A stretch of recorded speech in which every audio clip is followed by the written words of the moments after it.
इस कहानी की शुरुआत में दोस्तों हम एक राधा नाम की लड़की को देखते हैं जो कि गई रात को अपने घर का दरवाज़ा खोलकर अपने घर से बाहर निकलती है, जिसके बाद वो गई रात को कहीं जाने की कोशिश कर रही थी।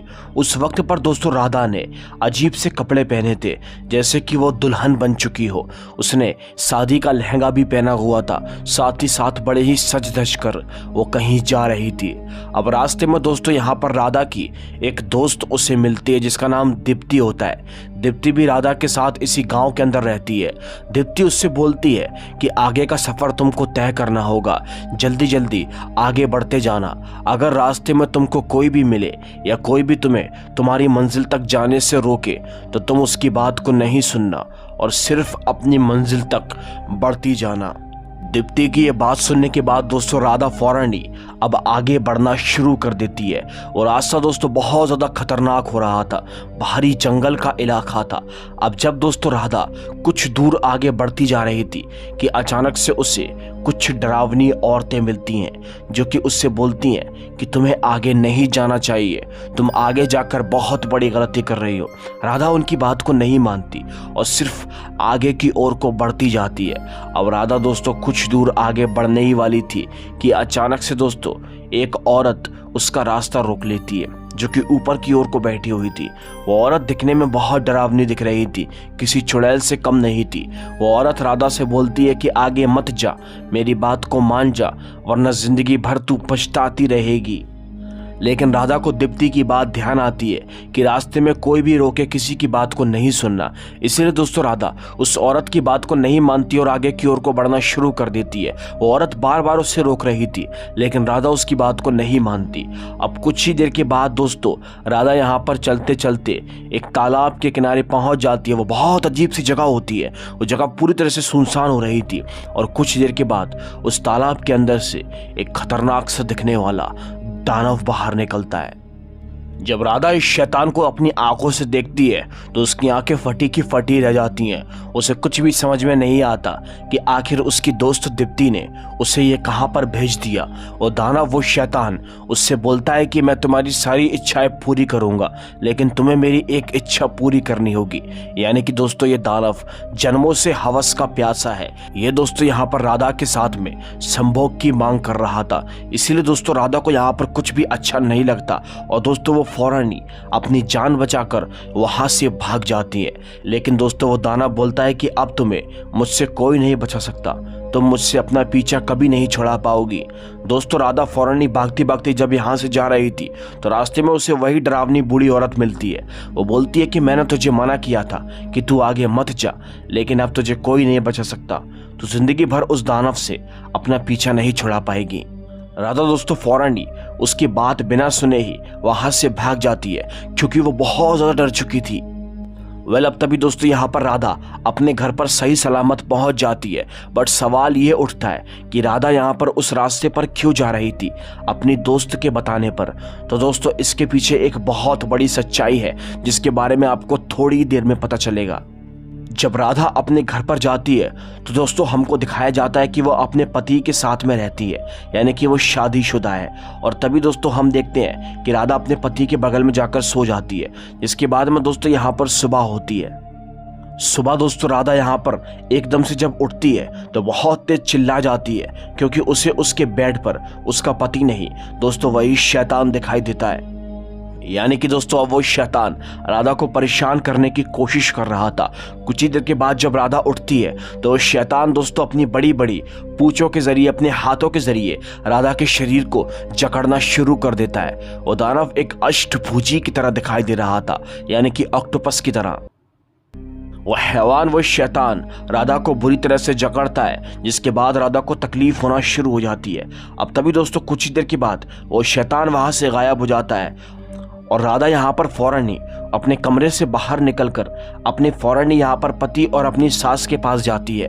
उसकी सास दोस्तों राधा पर बहुत गुस्सा करती है क्योंकि वो आज भी लेट उठी थी। अभी हम देखते हैं कि यहाँ पर वो अपने पति को नाश्ता कराने की कोशिश कर रही थी। उसका पति नोटिस करता है कि राधा के गर्दन पर एक अजीब सा निशान था। इसके बारे में वो उससे पूछता भी है, लेकिन राधा उससे बोलती है कि वो कुछ इन्फेक्शन हो गया है, बाकी कुछ भी नहीं। लेकिन ये निशान उसी शैतान की दोस्तों जकड़ने का होता है। अब एनीवेज गाइस, फिर तभी हमको दिखाया जाता है कि राधा किसी काम से अपने घर के बाथरूम के अंदर जाती है। और दोस्तों जब वो बाथरूम के अंदर जाकर उस निशान को देखती है तो वो निशान पूरी तरह से गायब हो चुका था। अब बाथरूम के अंदर उसके ऊपर वही शैतान हमला करने वाला होता है। वो शैतान दोस्तों उसे डराने की कोशिश करता है और बोलता है कि उस दिन तुम मुझसे बचकर भाग गई थी, लेकिन तुम्हें मेरे साथ रात बनानी ही होगी। अगर तुम मुझसे डरकर भागोगी तो मैं तुम्हारे परिवार को तहस नहस कर दूंगा। यानी कि अगर राधा ने इस शैतान की हवस को दूर नहीं किया तो दोस्तों इस शैतान राधा के पति और उसकी मां को बुरी तरह से मार डालेगा। राधा यहाँ पर जोर से चीख और चिल्लाती है, उसे कुछ भी समझ में नहीं आता। उसके चीखने और चिल्लाने की आवाज सुनकर उसका पति रणविजय फौरन ही यहाँ पर बाथरूम तक पहुंचता है। जब तक दोस्तों वो दानव वहां से गायब हो चुका था। अब तभी यहाँ पर उसका पति उससे पूछता है कि आखिर क्या हो गया। तभी राधा उसे बताती है कि बस मैंने चूहा देख लिया था और कुछ भी नहीं। अभी तक राधा अपने पति से ये सारी बातें छुपा रही थी। अब दोस्तों राधा यहाँ पर फैसला करती है कि वो अपनी दोस्त दीप्ति के घर पर जाएगी और उससे मिलेगी कि आखिर दीप्ति ने उसे कैसे अजीब से दानव से उसकी मुलाकात करवा दी, कैसी अजीब सी जगह पर उसे भेज दिया। अगले दिन वो ऐसा ही करती है। जैसे ही अगला दिन आता है तो दोस्तों राधा फौरन ही दीप्ति के घर पर चली जाती है। और जैसी दीप्ति के घर पर जाती है तो बहुत ज़्यादा शौक हो जाती है, क्योंकि दीप्ति अपने घर पर से गायब थी। उसकी माँ दोस्तों अकेले उसको मिलती है। उसकी माँ यहाँ पर राधा को बताती है कि दीप्ति कल रात से घर पर नहीं आई है और वैसे भी उसका बर्ताव काफ़ी दिन से अजीब अजीब सा बदल रहा है। वो हर रात बिना बताए घर से बाहर निकल जाया करती थी और साथ ही साथ रात रात भर घर नहीं आया करती थी। दीप्ति की माँ बताती हैं कि हमारी बेटी दीप्ति के साथ में एक औरत भी उसके साथ हर वक्त रहा करती थी। और जब दोस्तों राधा उस औरत के बारे में पूछने की कोशिश करती है तो दोस्तों वो यहाँ पर उस औरत के बारे में सारी डिटेल बताती हैं। वो बोलती हैं कि उस औरत का नाम मोहिनी था और उसके गाल पर एक तिल भी था। अब जब दोस्तों राधा मोहिनी का इस तरीके से नाम सुनती है तो उसे कुछ याद आता है, जैसे कि उसने मोहिनी को पहले भी कहीं देखा हो। वेल गाइस, अब तभी हम देखते हैं, अब तभी वो घर पर जाकर अपनी शादी की एल्बम को खंगालती है और जब वो शादी की एल्बम में देखती है तो उसे मोहिनी दिखाई दे जाती है। मोहिनी दरअसल कोई और नहीं बल्कि रणविजय के रिश्तेदारों में से है। राधा को समझ में आ चुका था कि अगर वो किसी तरह मोहिनी से मिल ले तो शायद उसे इस सब के बारे में पता चल जाए कि आखिर दीप्ति कहाँ चली गई है और वो दानव कौन है। अब तभी राधा अपने पति रणविजय के पास जाती है और मोहिनी की डिटेल खंगालना शुरू कर देती है। उसका पति रणविजय उसे बताता है कि मोहिनी हमारे ताऊ के बेटे की बीवी है। और जब दोस्तों राधा उससे पूछती है कि आखिर वो कहाँ रहती है तो दोस्तों मोहिनी का एड्रेस भी उसका पति उससे बता देता है। अब बस दोस्तों यहाँ पर राधा फैसला करती है कि वो उसके घर पर जाएगी। वेल गाइस, ये दोनों पति पत्नी अभी यहाँ पर बैठे ही थे कि अचानक से यहाँ पर बहुत तेज आंधी चलना शुरू हो जाती है और कुछ देर के बाद यहाँ पर वही खतरनाक सा दिखने वाला शैतान प्रकट होता है। दोस्तों वो शैतान यहाँ पर उसके पति को पूरी तरह से जकड़ लेता है और उसको नुकसान पहुंचाने की कोशिश करता है, उसका गला दबाकर उसको मारने की कोशिश करता है। लेकिन दोस्तों यहाँ पर ये जो राधा होती है वो अपने पति की जान को बचा लेती है। उस दानव के आगे रिक्वेस्ट करती है कि उसे छोड़ दो। वो दानव यहाँ से गायब हो जाता है। आज दोस्तों उसका पति मरते मरते बचा था, इसीलिए राधा फैसला करती है कि अब वो और देर नहीं करेगी और आज रात को ही मोहिनी के घर पर जाएगी। वेल गाइस, फिर तभी हमको दिखाया जाता है कि जो राधा नाम की लड़की होती है ये चुपके से मोहिनी के घर पर जाती है। ये देखती है कि मोहिनी गई रात को अपने घर से बाहर निकली है। राधा दोस्तों दरअसल एक कंबल ओढ़कर उसको छुप छुप कर देख रही थी और उसका पीछा करने की कोशिश कर रही थी। मोहिनी जहां जहां जा रही थी राधा भी उसके पीछे पीछे आती जा रही थी। अब दोस्तों यहाँ पर राधा देखती है कि मोहिनी एक घर तक पहुंच जाती है और उस घर के अंदर वो प्रकट होने वाली थी। इसी बीच राधा उसके पीछे से आ जाती है और दोस्तों ये घर में कोई और नहीं बल्कि दीप्ति होती है। राधा भी फौरन ही दोस्तों यहाँ पर पहुंच जाती है और अब ये मोहिनी और दीप्ति को अपना असली चेहरा दिखाती है। राधा दोस्तों अब यहाँ पर दीप्ति पर बहुत तेज गुस्सा करती है और बोलती है कि तुमने उस रात मुझे उस दानव के पास क्यों भेजा।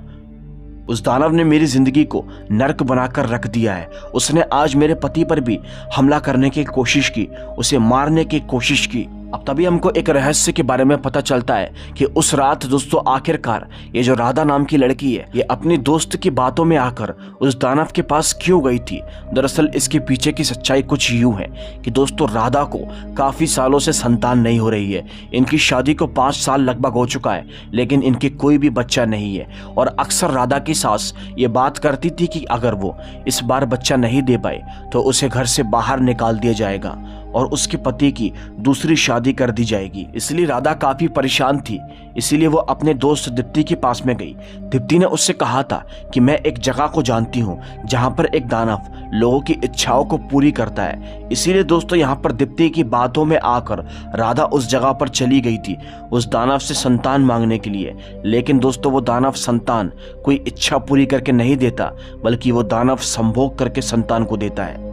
राधा बोलती है कि मेरी बहुत बड़ी गलती हो गई, मुझे तुम्हारी बातों में नहीं आना चाहिए था, तुमने मुझे बहुत बड़ी मुसीबत में फंसा दिया है। अब तभी दोस्तों दीप्ति यहाँ पर रोते रोते उससे बोलती है कि मुझे माफ कर दो, मेरे पास और कोई रास्ता नहीं था, क्योंकि मैं भी इसी सब से जूझ रही थी। वो दानव मेरे भी पीछे पड़ा हुआ था, उस दानव ने मुझे प्रेग्नेंट भी किया है और साथ ही साथ मुझे एक संतान भी पैदा हुई थी। जी हाँ दोस्तों, यानी कि उस दानव ने दीप्ति और मोहिनी इन दोनों के साथ में संबंध बनाए हैं। इसीलिए दीप्ति ने अपनी आई बला राधा के ऊपर टाल दी। लेकिन अब राधा यहाँ पर रो रो कर उससे रिक्वेस्ट करती है और बोलती है कि प्लीज प्लीज मेरी मदद करो, मैं उससे बचना चाहती हूँ। दीप्ति उससे बोलती है कि मुझे इससे बचने के बारे में कुछ भी नहीं पता, मैं तो खुद इस परेशानी से अभी अभी बची हूँ। लेकिन दीप्ति उसे एक रास्ता बताती है और बोलती है कि अगर तुम इस दानव से, इस शैतान से बचना चाहती हो तो तुम्हें इसके साथ में संबंध बनाना होगा। दोस्तों जब यहाँ पर राधा ये बात सुनती है तो वो बहुत तेज गुस्सा करती है और बोलती है कि मुझसे ये सब नहीं होगा, मुझे माफ करना। अब राधा दोस्तों उन दोनों के पास से फौरन ही अपने घर पर आ जाती है। जब वो अपने घर पर आती है तो उसकी सास उस पर बहुत तेज गुस्सा कर रही थी, क्योंकि सारा घर का काम उसकी सास को ही करना पड़ रहा था। पहला कुछ ही देर के बाद यहाँ पर वो अपने पति को दवाई देने के लिए जाती है और जब वो अपने पति को दवाई देती है तो दोस्तों अब वो फैसला करती है कि वो सारी सच्चाई अपने पति को बता देगी। लेकिन इससे पहले कि दोस्तों राधा अपने पति को सारी सच्चाई के बारे में बता पाती, तभी इन्हें माँ जी के चिल्लाने की आवाज़ सुनाई देती है। ये दोनों के दोनों जैसे ही भागते भागते माँ जी के पास जाते हैं तो दोस्तों हम देख पाते हैं कि उस शैतान ने माँ जी की बड़ी ही दर्दनाक तरीके से हत्या कर दी है। और अब वो शैतान दोस्तों यहाँ पर रणविजय को भी बड़ी बुरी तरीके से जकड़ लेता है और उसको भी मारने की कोशिश करता है। लेकिन किसी तरह दोस्तों यहाँ पर रिक्वेस्ट करके राधा उसे बचा लेती है। राधा ने अपने पति को तो बचा लिया था, लेकिन उसकी सास की बड़ी दर्दनाक तरीके से हत्या हो चुकी थी और वो दानव ये बोलकर चला जाता है कि तुम्हें मेरे साथ सोना ही होगा। वेल गाइस, अब तभी यहाँ पर रणविजय बहुत ज़्यादा परेशान होता है क्योंकि उसने अपनी माँ को खो दिया था। अब राधा अपने पति को सारी सच्चाई के बारे में बताती है और बोलती है कि ये सब कुछ गलती मेरी ही है, संतान ना होने की वजह से मैं ही उस दानव के पास में गई थी। ये बात सुनकर रणविजय बहुत तेज गुस्सा करता है, लेकिन राधा उससे बोलती है कि इस सबको मैं ही ठीक करूंगी, मैं आज रात को उस दानव के पास में जाऊंगी और उसकी इच्छा को पूरी करूंगी। लेकिन दोस्तों रणविजय ऐसा करने से मना कर देता है। वो बोलता है कि तुम उस दानव के पास में बिल्कुल भी नहीं जाओगी, मैंने तुमसे मना कर दिया तो कर दिया। अब ये दोनों फैसला करते हैं कि ये कोई और रास्ता ढूंढेंगे और उस दानव से बचने का कोई उपाय निकालेंगे। वेल गाइस, फिर तभी अगले ही सीन में हमको दिखाया जाता है सुबह के वक्त का सीन। सुबह के वक्त हम देखते हैं रणविजय और राधा दोनों ही उसी जंगल के रास्ते पर पहुंच जाते हैं जहां से राधा उस दानव के पास में गई थी। दोस्तों वहां पर ये लोग उस बूढ़ी औरत को ढूंढने की कोशिश कर रहे थे, जो बूढ़ी औरत राधा को वहां जाने से रोक रही थी। और कुछ देर के बाद बूढ़ी औरत दोस्तों इन्हें मिल जाती है। राधा जैसे ही उस बूढ़ी औरत से मिलती है तो उससे इस सब से बचने का उपाय पूछती है, लेकिन वो बूढ़ी औरत बोलती है कि मैंने तुम्हारी पत्नी से मना किया था, आगे मत बढ़ो, लेकिन इसने मेरी बात को नहीं माना। वो बूढ़ी औरत बोलती है कि उस दानव से बचने का राज किसी को नहीं पता। सालों पहले की बात है, एक मुकेश नाम का आदमी हुआ करता था। उस मुकेश नाम के आदमी को संतान नहीं हुआ करती थी क्योंकि वो नपुंसक था। उसका सब लोग मजाक बनाया करते थे, इसीलिए वो गांव के एक तांत्रिक के पास में गया था अपनी परेशानी को लेकर। उस वक्त वो तांत्रिक काला जादू कर रहा था, जहां उसने कई सारे जीव जंतुओं को कैद करके रखा था और उन्हीं में से एक था अष्टभुजी। वो अष्टभुजी आजाद हो गया था और शैतान बनके सारे गांव पर मंडराने लगा, सबको मारने लगा। लेकिन केवल उस शैतान को मारने का उपाय उस तांत्रिक के पास में ही था, लेकिन उस शैतान ने उस तांत्रिक की भी हत्या कर दी थी। वो बूढ़ी औरत बोलती है कि मेरे साथ भी ऐसा ही हाल था, मैं भी तुम्हारी तरह संतान पाने की चाहत में इस दानव के पास में आई थी, लेकिन इस दानव ने मेरे परिवार को भी खत्म कर दिया। इस दानव की केवल एक ही इच्छा है और वो है हवस। अब तभी दोस्तों यहाँ पर रणविजय उस औरत से बोलता है कि उस तांत्रिक की कोठी कहाँ बनी हुई है, हमें उसका एड्रेस दे दो। तो दोस्तों वो औरत उस तांत्रिक के घर के बारे में उन्हें बता देती है। अभी दोनों के दोनों पति पत्नी उस तांत्रिक के घर पर चले जाते हैं। ये लोग जैसे ही वहां जाते हैं तो देखते हैं कि सारा सामान इधर उधर बिखरा पड़ा हुआ है, क्योंकि सालों पुरानी बात है। दोस्तों ये दोनों वहां पर छानबीन करना शुरू कर देते हैं। साथ ही साथ रणविजय को और उसकी पत्नी राधा को दोनों को एक एक किताब मिलती है। एक किताब के अंदर दोस्तों उस दानव का पूरी आकृति छपी हुई थी और एक किताब के अंदर कुछ मंत्र शंत्र लिखे हुए थे। इससे पहले कि ये लोग इन मंत्र को पढ़ पाते तभी दोस्तों अचानक से इन्हें उस दानव के घुर्राने की आवाज सुनाई देती है और वो दानव, वो शैतान यहाँ पर प्रकट हो जाता है। वो शैतान दोस्तों यहाँ पर आकर रणविजय को मारने की कोशिश करता है, उसे बुरी तरह से जकड़ लेता है, लेकिन किसी तरह राधा उसकी जान को बचाती है और बोलती है कि मैं तुम्हारे साथ सब कुछ करने को तैयार हूँ। और शैतान राधा से बोलता है कि आज रात मुझे उसी तालाब के किनारे मिलना, और ये बोलकर दोस्तों वो वहां से चला जाता है। अब राधा अपने पति को बचा लेती है और वो फैसला करती है कि अब वो उसी दानव के पास में उसकी इच्छा पूरी करने के लिए जाएगी।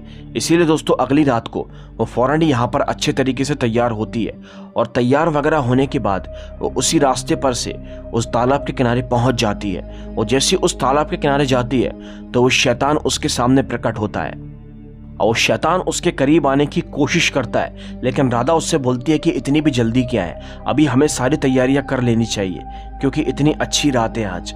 अब तभी दोस्तों राधा यहाँ पर अपने झोले में से कुछ फूल निकालती है और चारों तरफ फूल वगैरह डालने की कोशिश करती है। वो दोस्तों फूल के जरिए उस दानव को एक गोल चक्र में कैद कर देती है और जिसके बाद में दोस्तों राधा यहाँ पर उस चक्र के अंदर आगी लगाने की कोशिश करती है, क्योंकि कल रात को जब वो दानव वहां से चला गया था तो इन लोगों ने उस किताब के अंदर मंत्रों के अंदर पढ़ा था कि अगर उस दानव को रोकना है तो उसे चक्र के अंदर कैद करके आग लगा देनी चाहिए।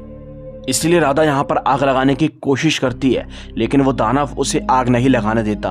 पीछे से उसका पति भी यहाँ पर आ जाता है और रणविजय दोस्तों फौरन ही उस चक्र के अंदर आग लगा लेता है और दोस्तों फौरन ही वो अपनी पत्नी को उस चक्र से बाहर निकालता है। जिसके बाद में वो जो दानव होता है, वो शैतान होता है, वो तड़प तड़प कर उसी चक्र के अंदर मर जाता है। यानी कि इन लोगों ने कल प्लान बनाया था कि उस दानव को संभोग का लालच देकर ही उसे खत्म करना होगा। खैर अब वो दानव तो मर जाता है और ये लोग अब यहाँ पर चैन की सांस ले पाते हैं।